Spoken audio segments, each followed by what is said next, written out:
Welcome back, and today what we are talking about is the banner this weekend with Twyla and Hex, and if you should summon or not. And for the short answer, yes, you should summon. There's very few exceptions on when you should not summon, and we'll get into that here in just a couple minutes. But first, let's look at what's going on this weekend. It looks like we have just all the events starting on Thursday. We do have an ancient summoning starting on Friday, but from what I see with this, there's no real reason to wait until Friday or Saturday to summon unless you just feel like doing so. I will probably be waiting till Friday to summon just so I can record my summons, but apart from that, if you want to summon on Thursday, it doesn't look like there's any penalization for it. You're not losing out on any events, it doesn't look. All the events start on Thursday.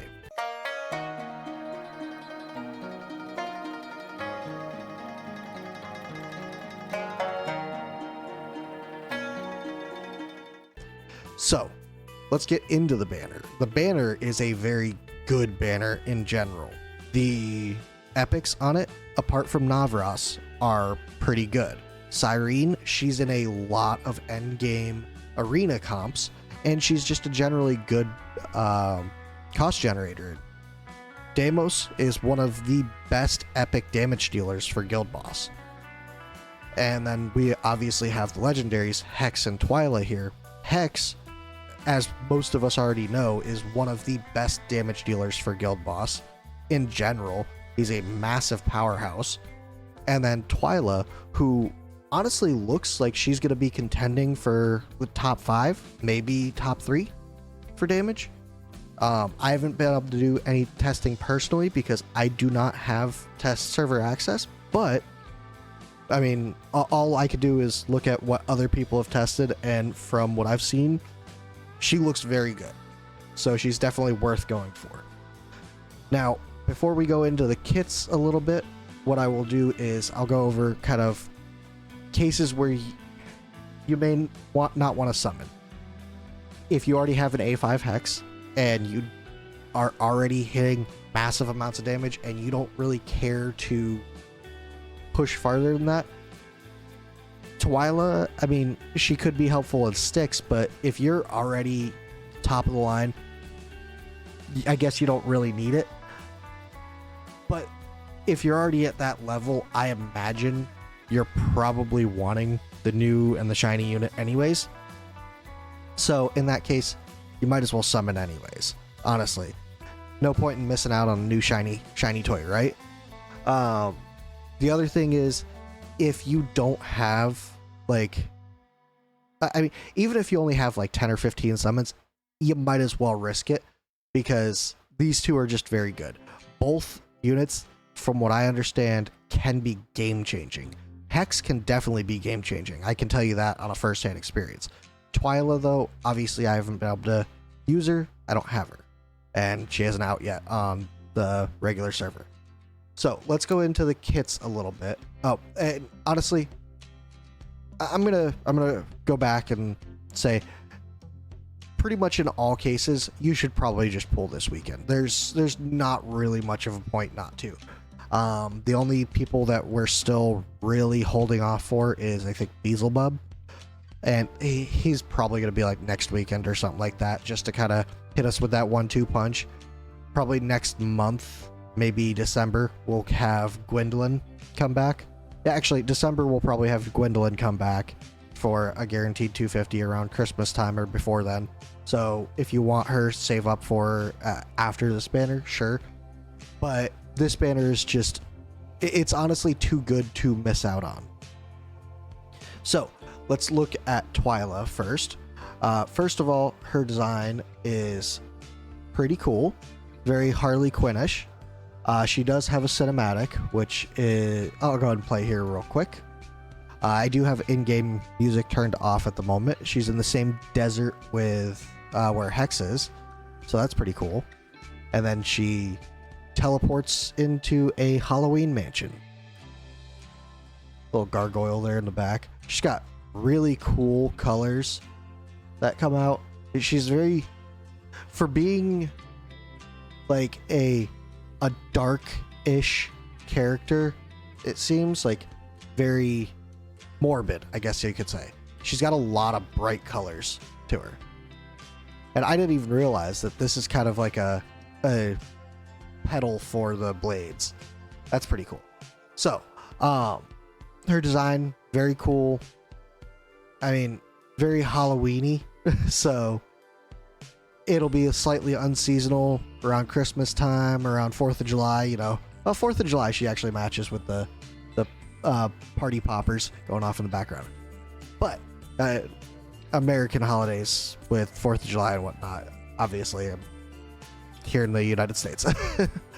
So, first we'll go over her stats. Her stats, she's at 6,300 attack, 2,800 or 28,000 HP. I think that's pretty high on HP, actually. Let me check something here. Where is he? Abomination. That's not what I meant to do. Eventually I'll get this right. Abomination, hero details. Yeah, so she's pretty high on HP, to be honest. She's only 2k under Abomination, and Abomination was like used to be a tank at times, honestly. She doesn't have the invulnerability like he does, but at times, but that's fine. She puts out massive amounts of more damage. So her talent is each basic attack launched has a 25% chance to trigger Deranged Blade. The trigger chance of Deranged Blade increases by 5% each time the ultimate is cast, up to 15%. So this goes up to a 40% chance every attack to trigger Deranged Blade. Now what Deranged Blade does is it deals 20% damage. Seems pretty bad, right? Except it does it 12 times consecutively and inflicts bleed for 5 seconds. Now, this is a ton of damage. This is 240% damage.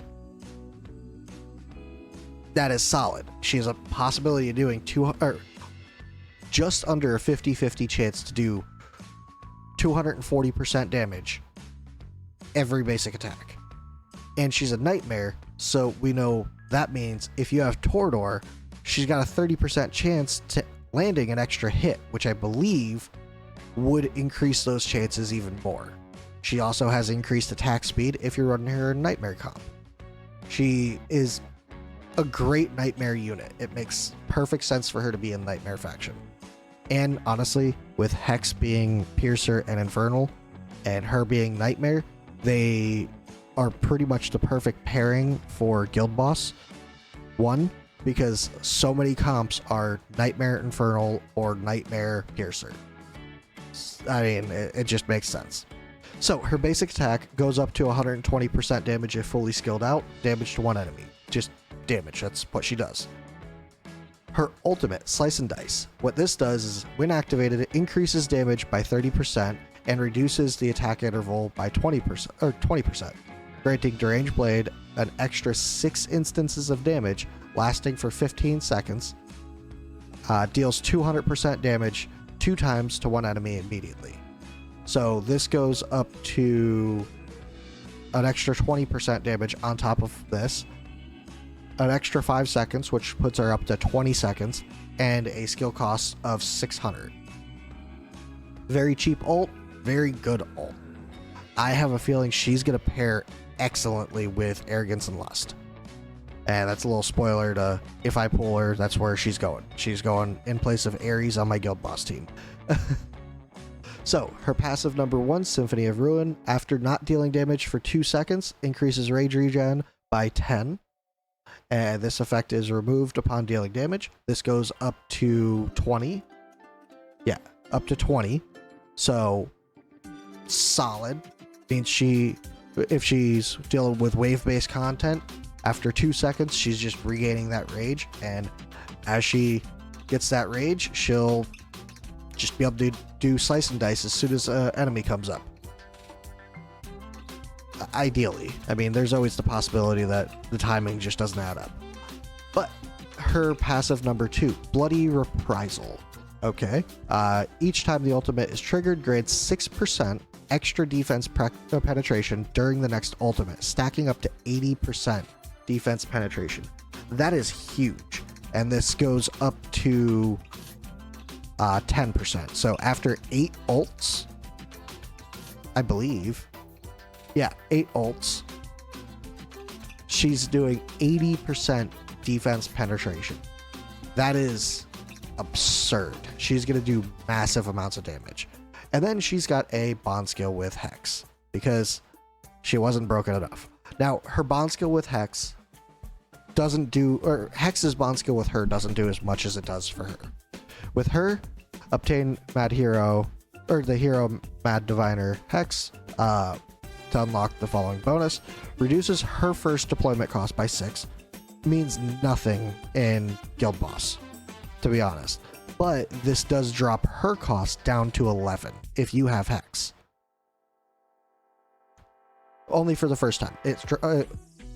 It makes her first deployment only 11 to place, which could be huge for a lot of places, to be honest. Like, I could see her becoming a monster in single target arena because she can go down instead of that Siren. Now, she's not going to generate that cost, but she's going to do so much more damage. She might be able to solo the first wave or two. So I could see some potential arena uses for her and some potential arena comebacks for Nightmare Squads instead of Chaotic. So reduces her first deployment by 6, and then each time Hex draws a card, Twyla permanently increases her crit damage by 5% up to 60%. So after 6 cards, in other words, in Guild Boss 2, she's getting, or Guild Boss and Guild Boss 2, she's getting an extra 60% crit damage if you're running Hex with her. She is going to be absurd. I am very looking forward to hoping to get her. I'm not going to go over Awakenings in this. I'll go more in depth on everybody. Hopefully once I get her. Hex. Hex is an amazing unit. He has got a very confusing kit. So I am not going to go too in depth with that. There's plenty of videos with people going in depth.